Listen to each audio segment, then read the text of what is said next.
I am your host, Keith Andrew, along here with one of the greatest professional wrestlers, Chris Harris, and I just want to say thank you for accepting my request. Thank you for having me, man.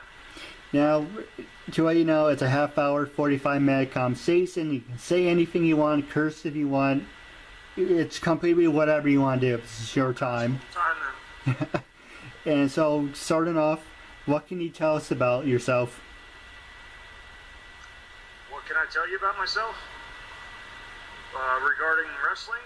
Or Well, that's completely up to you. well, I've spent over 20 years in the business. I've had a contract with all the main companies, WCW, WWE, TNA. I'm proud of that. Yeah, I've had a pretty successful career. And, I'm proud to be able to say that. All right. And now, like I said, in a couple minutes, I'm going to pass the show over to you. I'm going to put you in the driver's seat, and you can ask me anything you want.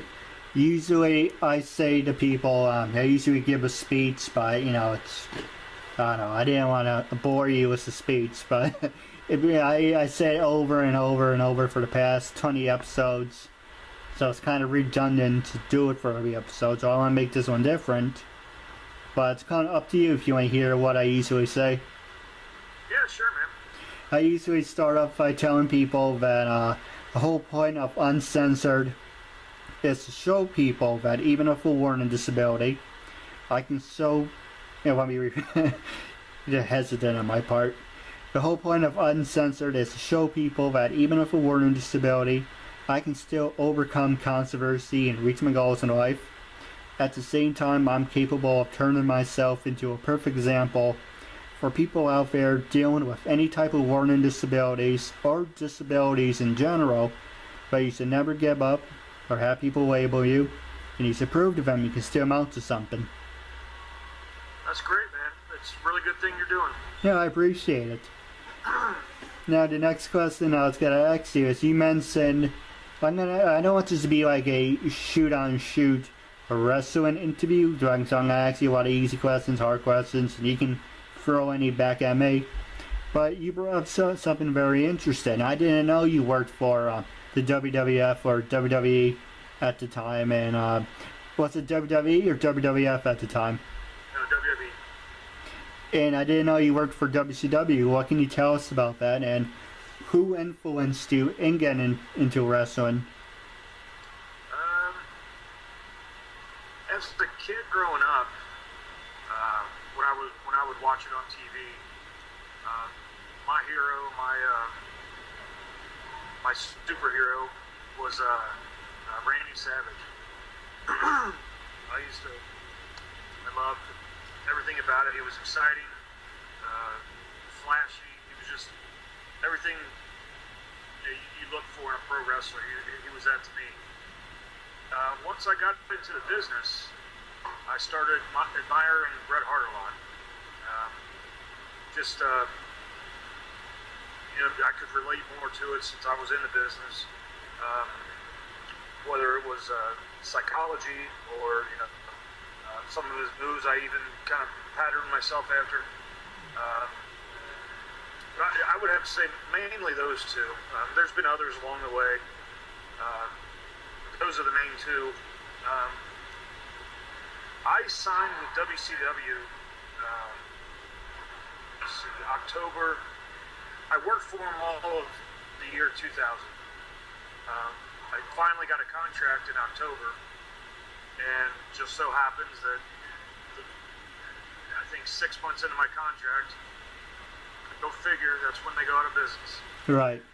So I finally make it to one of the main companies, and the unheard of, goes out of business. So once that was over, I guess I spent about, that was 2001. It was probably a good year until June of 2002, and that's when TNA started.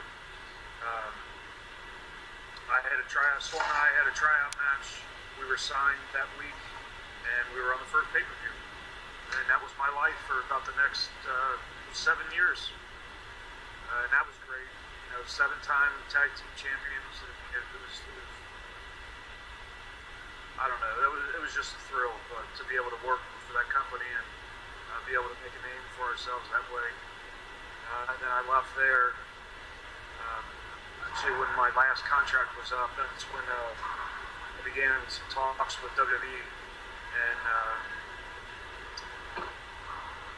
my agent did all the fine tuning, and I signed there, and I was there for about a year, a little less than a year, and that one was mainly my choice, just because I was miserable there, I hated it, and I wanted out, and I finally got him to get me out of my contract. So, but yeah, that was kind of the progression I had, and then took some time off, had some back problems, which I still have today. Took some time off, and then took a few years off, and then now I'm just kind of been working a little bit of the indie circuit, just to have fun. It's I'll probably never be on top again, just because I'm limited to what I can do because of my spinal problems. But now it's time to have fun. I love pro wrestling, and I'm able to still be with the boys and hang that way. So that's kind of where I am right now. All right. Now, how long were you employed by the WWE? A little less than a year. I had a 3-year contract, but I was only there a little bit less than a year. All right. I'm staying more than that. Now, the next question I'm going to ask you is, you probably get this asked a lot. Will you ever go back to TNA to reunite with James Storm? And do you think there's one more run left? I say, a lot of people say one more match, but I came up with, well, you say one more match, I got a better idea. What about one more run? Do you think you have one more run left in you?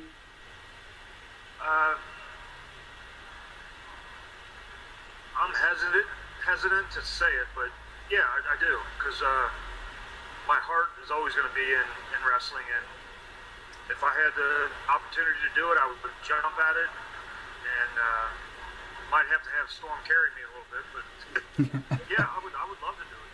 I would go back to TNA in a heartbeat. Right now, the next question I was going to ask you, before getting into professional wrestling, what was your background before that? Did you do any sports beforehand? Surprisingly, no. A lot of people think, I guess because of the wrestling, I get asked, if I played football or anything like that. I kind of did a little bit of everything in my younger years. Baseball, basketball, but high school, all I did was I was a swimmer, if you can believe that, and a damn good one. But yeah, my 3 out of the 4 years in high school, I was a swimmer. But that's really the extent of it. My brain was obsessed with wrestling, so I was always telling myself that I wanted to get into that, when the time was right. So, but that was it, yeah. Right now, the next question I was going to ask you is, you mentioned you still keep in touch with the boys. Who were the best people you ever worked with, and who were the worst? Now that worst, that'll get me in trouble. The best people that I worked with, as far as working in a company or working in the ring? Both. Oh wow.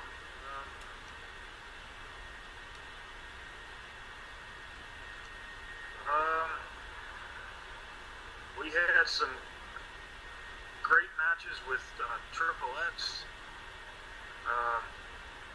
I loved working with Jeff Jarrett. We had great matches with the Naturals. And Storm and I, when we would wrestle each other, we would just, I guess because we were so close, we could get away with kicking each other's ass. And we had some fantastic matches.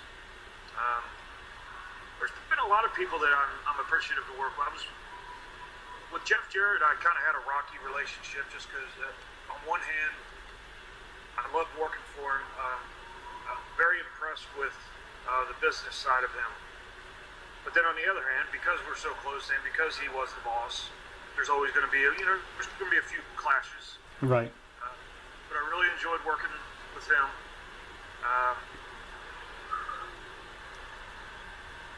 There's a lot of people behind the scenes that don't really get enough credit for a lot of the things they do. But most of my list would probably be more along the lines of TNA. WWE, I was so miserable. I didn't really get close with anybody. WCW, I was on the bottom trying to work my way up. So, but now I worked with some really great people with TNA. Now, do you still keep in touch with anyone like out of the company? Who would you consider like best friends that you keep in touch on a daily basis?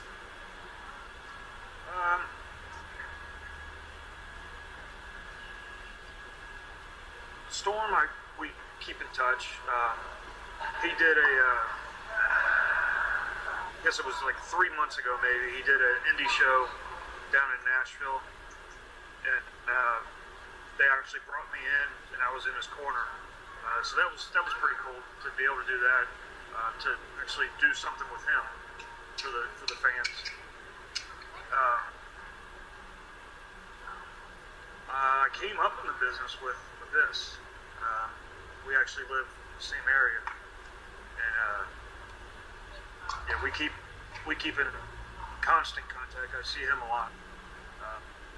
Abyss, Storm. There have been some people I've lost touch with, and I don't like that, but it's just so hard. I know how it is from being in the business. There were a lot of people, a lot of friends I had that kind of lost touch with just because they're doing their thing at home. I'm on the road, so I get it. Unless you're working together, it's really hard to keep contact. My travel buddies were Bobby Roode and Eric Young. We were always traveling together, and I hate that I've lost touch with those guys because we had some really great times on the road. Last time I had any communication with those guys, when Eric Young won the world title, I sent him a text just telling him, congratulations, and telling him how proud I was of him because, when I left those guys, they were very successful. Right. But who would have thought that either one of them would be world champions? Same with Storm. Storm won the world title as well, and he beat Kurt Angle. So, I'm proud of all those guys. Since I've worked there, all three of them have had world title runs, and it's a great feeling to be able to see that and kind of experience it with them. So I've lost a little bit of touch with some of them, but I still keep contact with Storm. A lot of people ask me that. What about any of the knockouts? Well, kind of the same with the guys. I really wish I would have kept in touch with Gail because we worked with her for so long.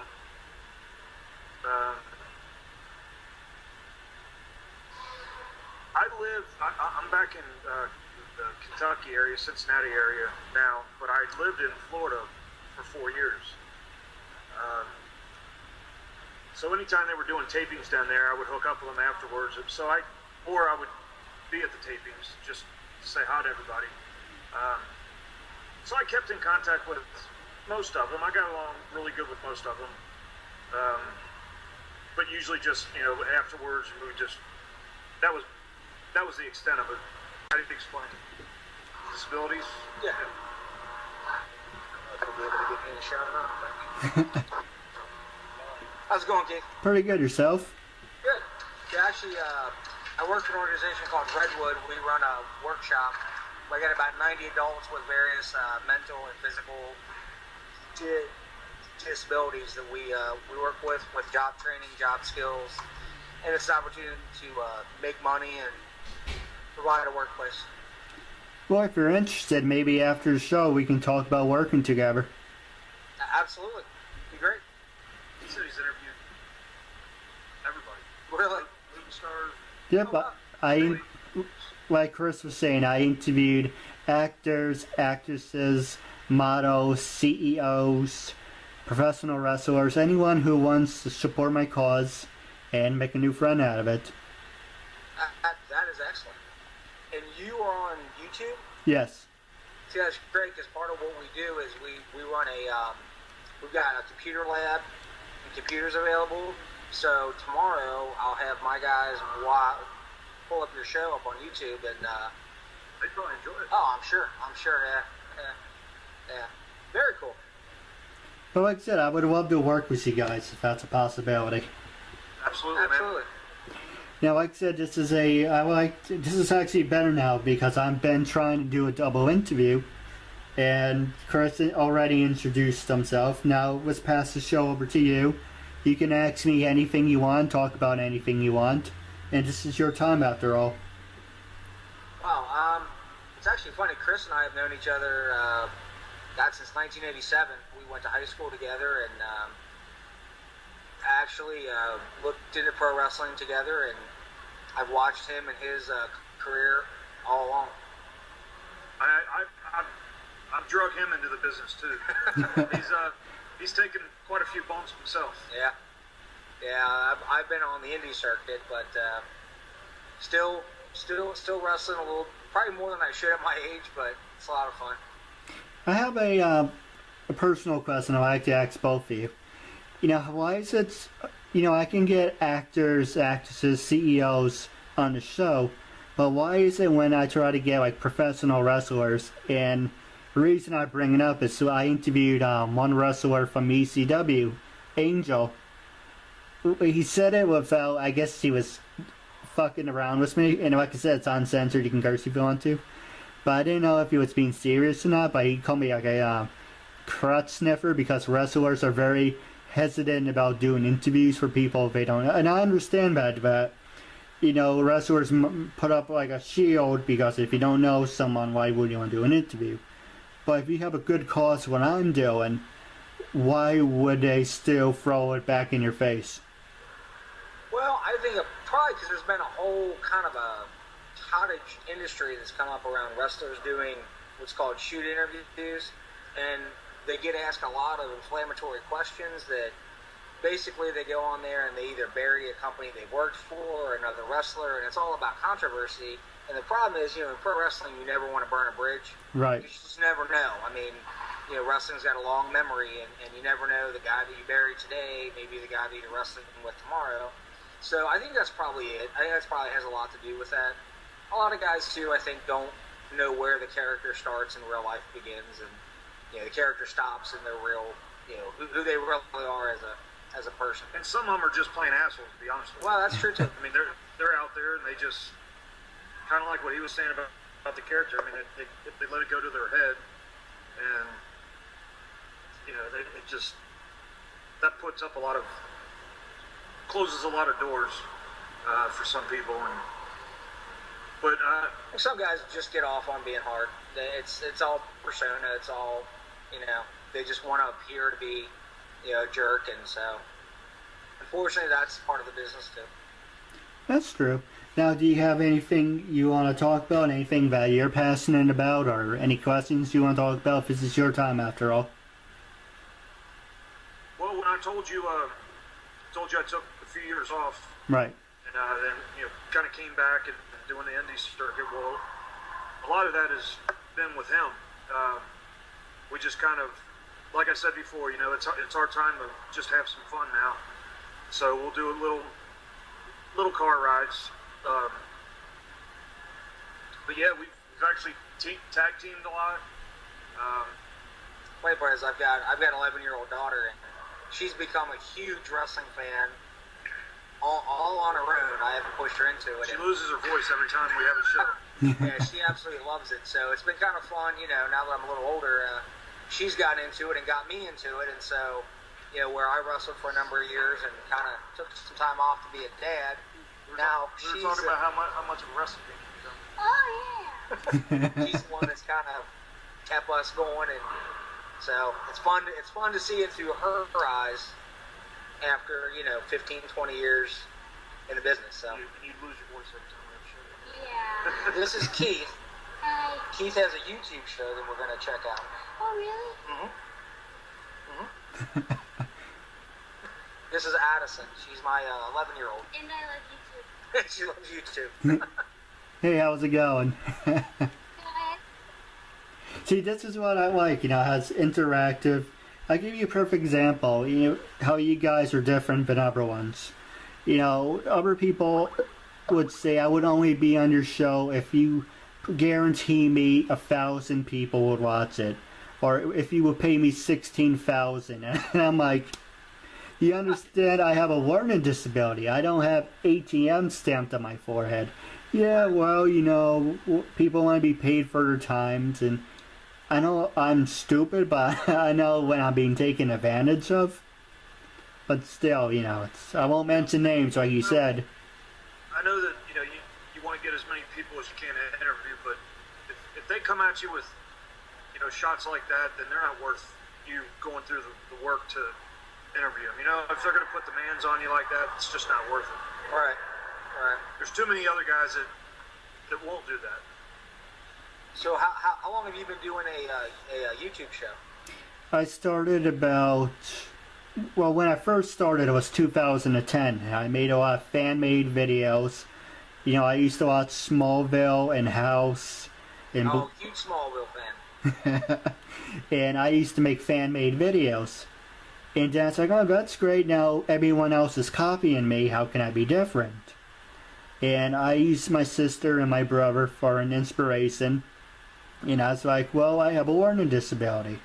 And for the longest time, I've been using it as a crutch. Can't do this, I can't do that. I don't want to work in retail for the rest of my life. And I was like, screw it. I'm going to show people that even with a learning disability, I can still amount to something. And don't ask me why, but it seemed like a good idea at the time. But when I first started, I did 72 phone interviews.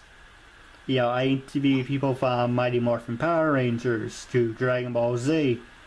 And they're like, and it still gets me, they say, you have this great format. Why aren't you as big or link, bigger when you portray yourself to be? Why don't you have sponsors? Why don't you have other people helping you? It's like, oh no, would you like to help me with that? No, if you can't do it yourself, then it's not meant to be.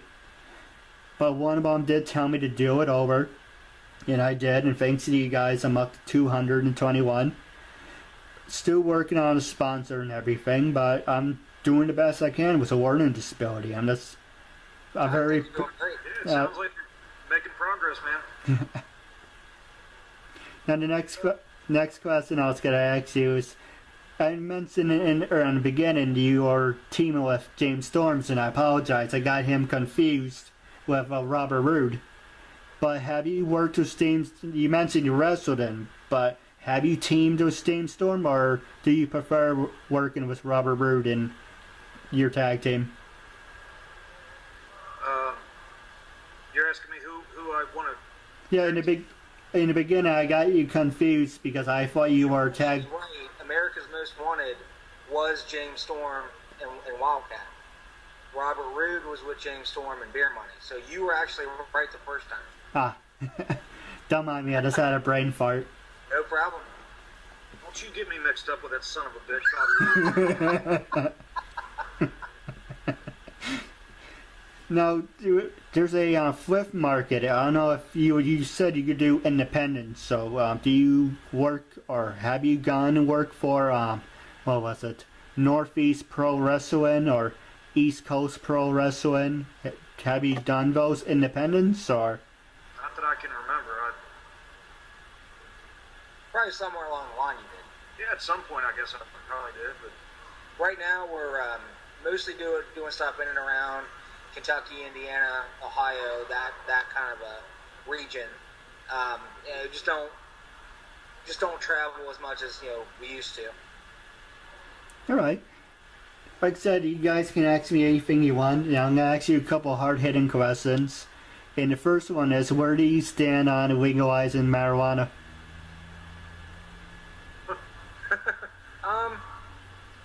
Well, being from Kentucky, there's a lot of that grown here. I don't really have a problem so much. It's not something I do myself, but from what I've read and what I understand about it, I don't think it's nearly as dangerous as a lot of other stuff out there. I think it's going to happen. I think the reality is, sooner or later, it's going to be legal across the country, which will bring a lot of money in with taxes and can be regulated. And a lot of Kentuckians are going to make a lot of money growing it legally at that point. We've always had a pretty strong anti-drug stance. Like I said, it's not something that I do, and it's not something I necessarily encourage. At the same time, I don't really have a strong opinion, For a lot of years, up until just it's become legal, I've always been against it, but I've kind of, I've just kind of accepted it nowadays, and the fact that they want to legalize it, I've weighed the options myself, and it's probably the most innocent drug out there. So if somebody needs a crutch, it's probably better to do that than any other drug, or even alcohol for that matter. Well, and sometimes in some ways it's safer than alcohol. Oh, it absolutely is, and I think it's important to make the distinction between a lot of the benefits, a lot of the health benefits, especially from the oils, and it really depends on what you do with it. I mean, Right. As far as just smoking a joint, it's not something I'd ever be interested in.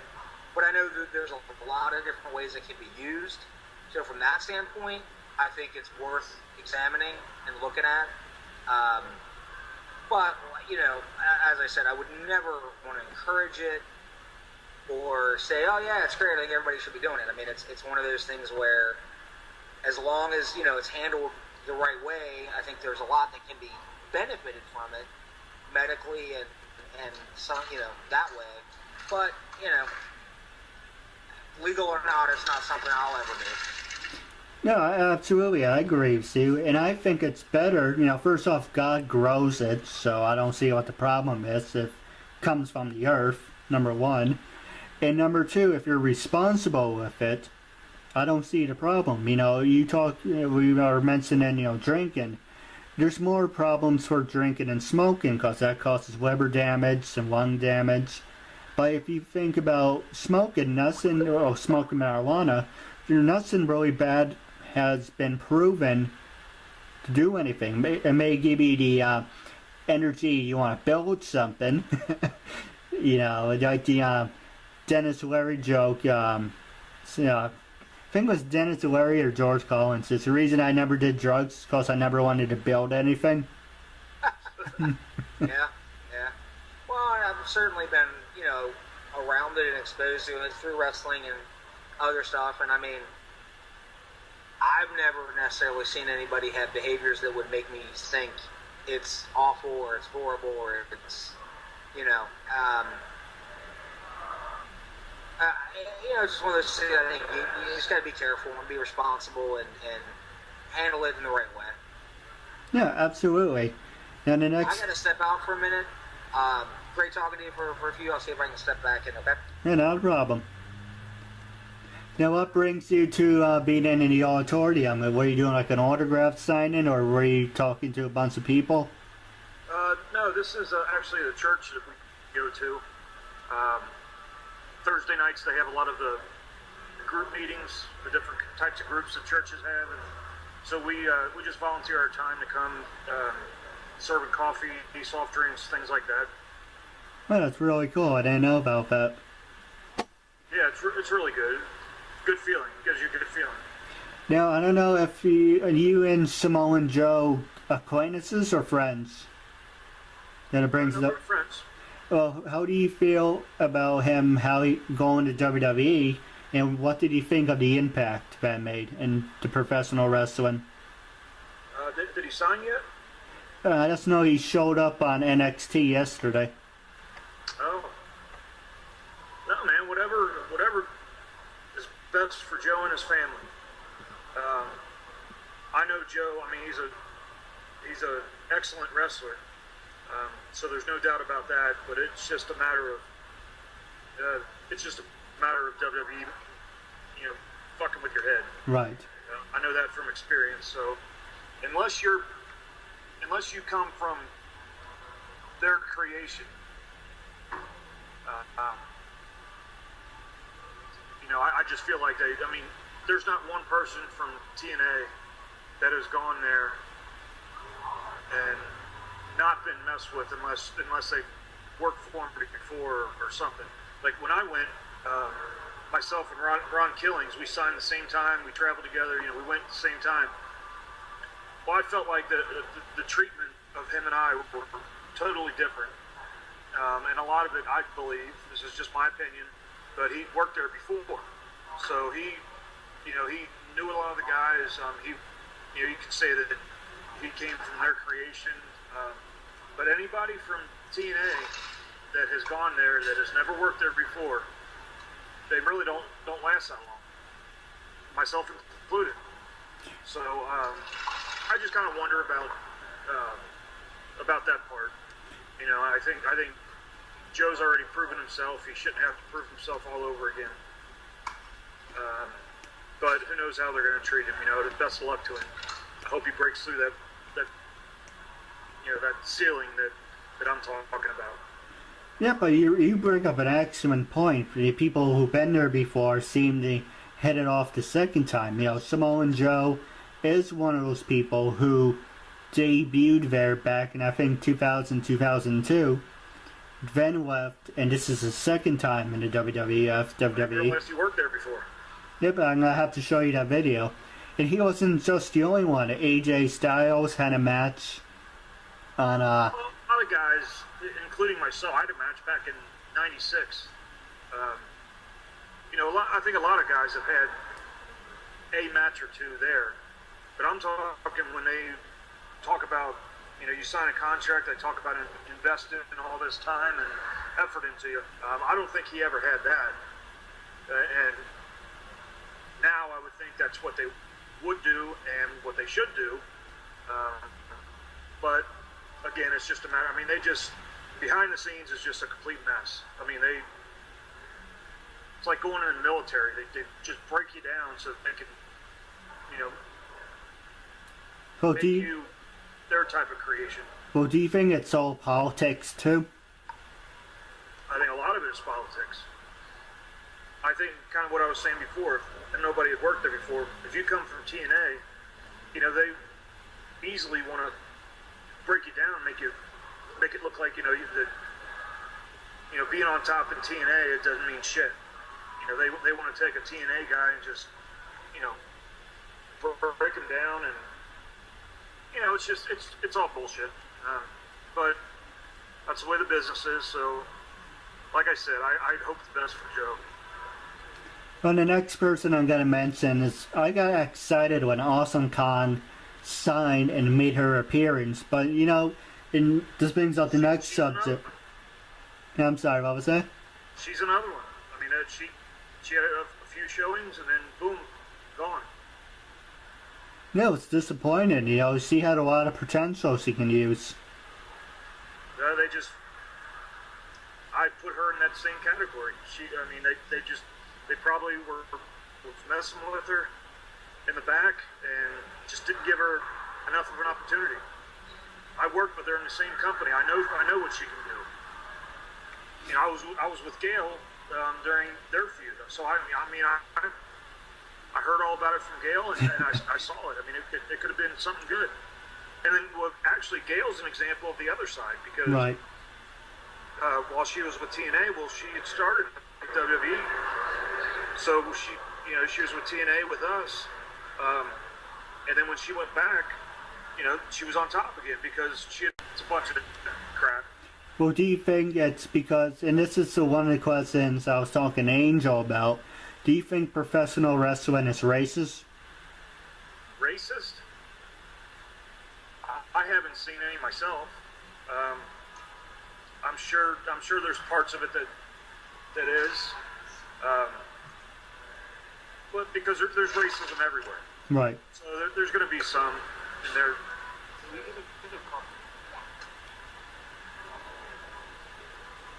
All right, now It's a shame it's a shame there's racism anywhere, but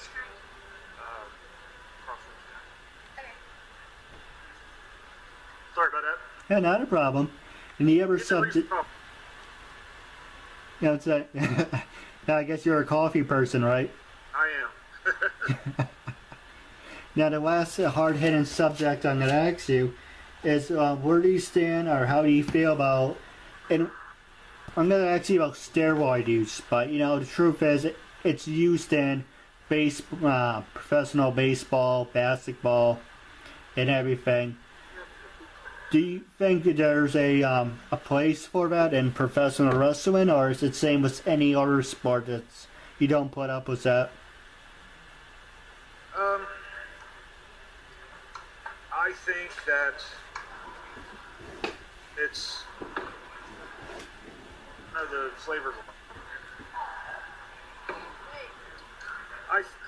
Let me try to find my words carefully here.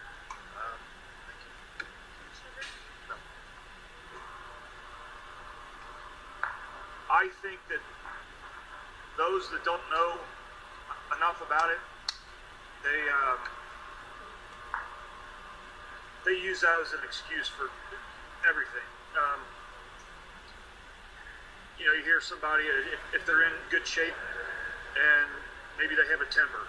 Oh, all of a sudden it's steroid rage. You know, it's just as far as there being a place for it.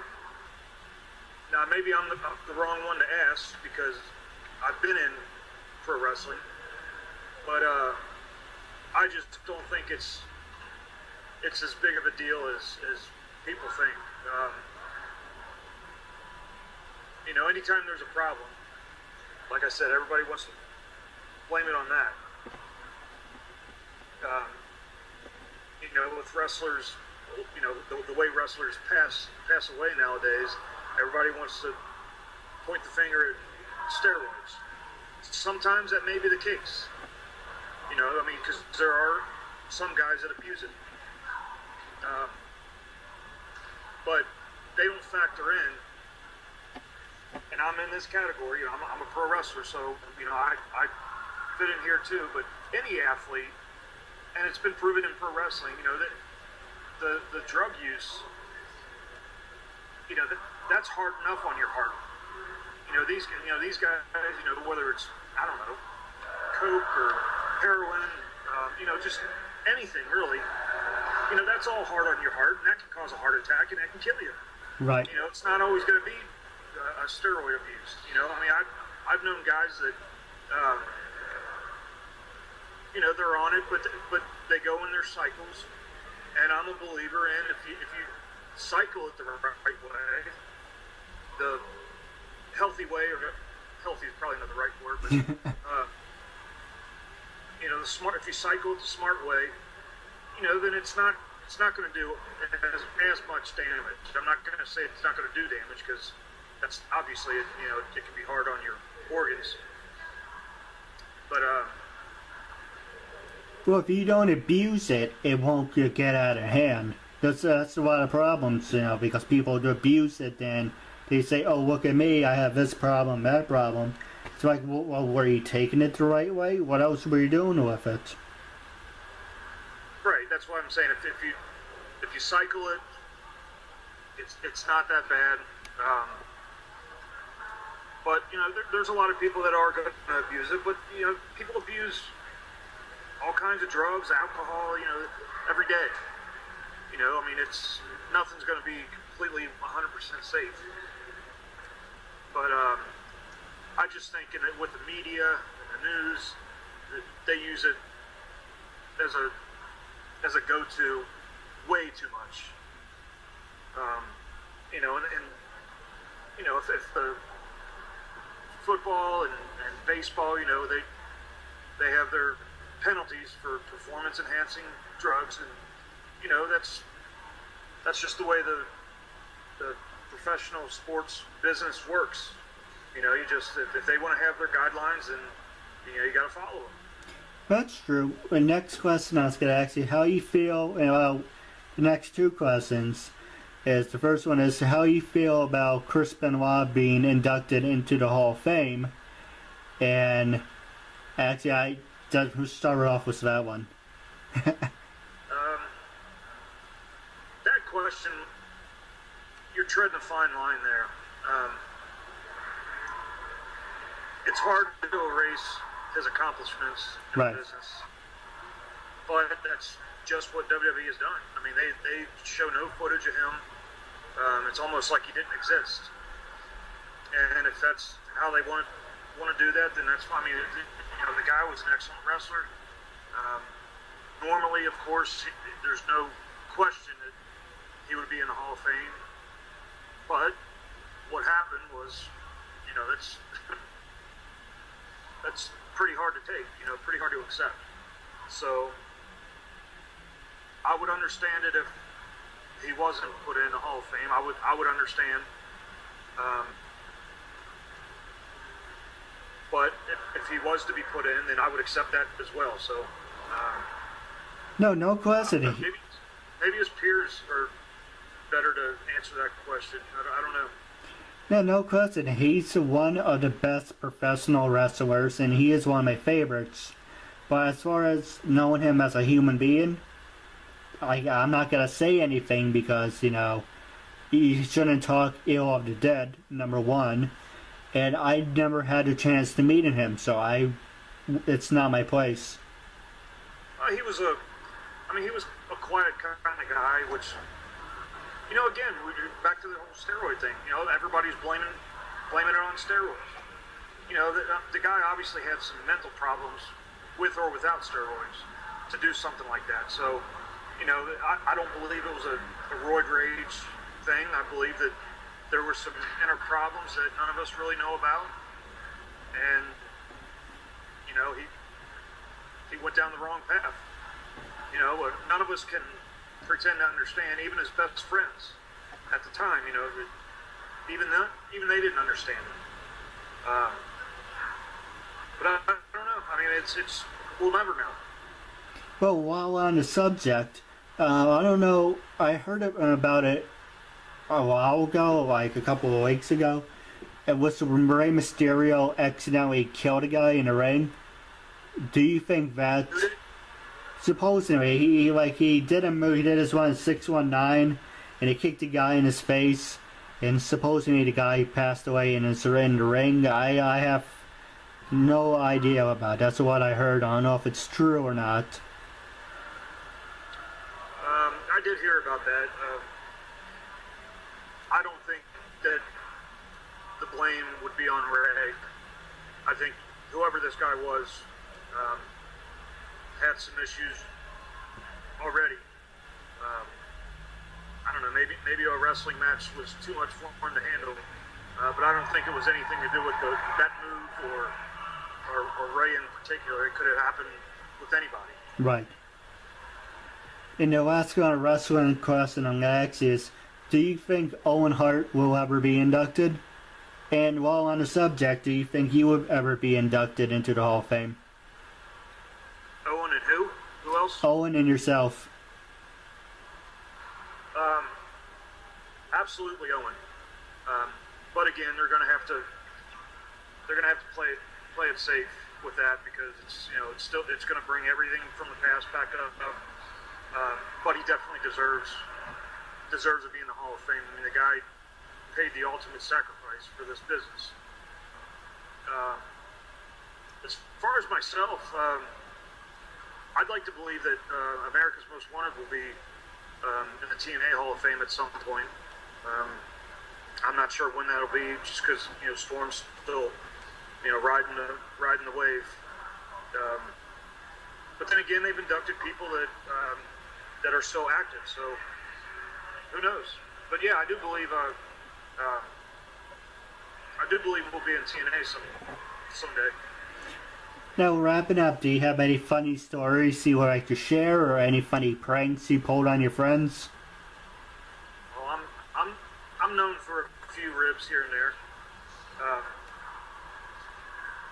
Nothing in particular, I guess.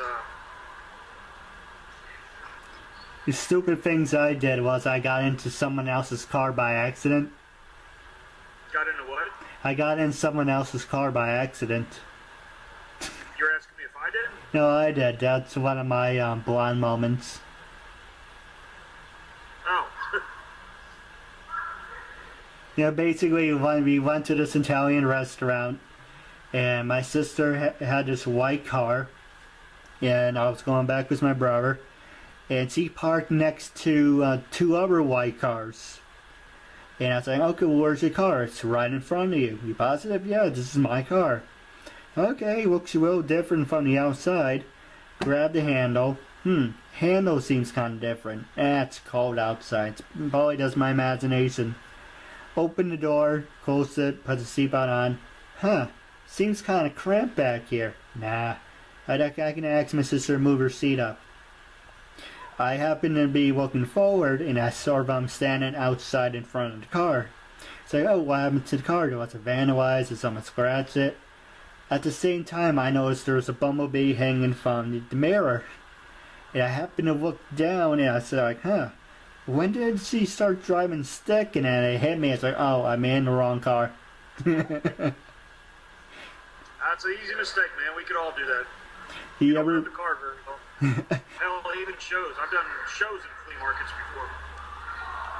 That's pretty interesting. I never knew that. Yep. Well, wrapping up, do you have anything you want to say to your fans and listeners? Words of wisdom? I always send out many thanks to them just for supporting me all these years. And I hope that if I ever did get another run, that they would support that as well. So we'll stay tuned.